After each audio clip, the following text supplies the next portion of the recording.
Welcome to the how-to video for configuring the Sonosite MT.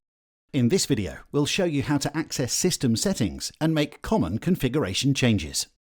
To access system settings, tap the System menu on the upper right, then tap System Settings from the drop-down menu.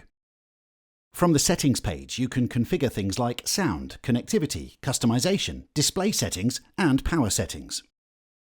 To add new users and update their information, you'll need administrator access with the proper login information.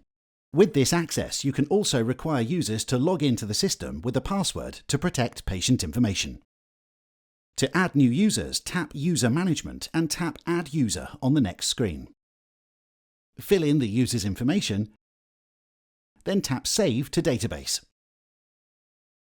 Now that you've created a user, you can see them in the user list. You can manage user accounts by editing, deleting, and activating profiles.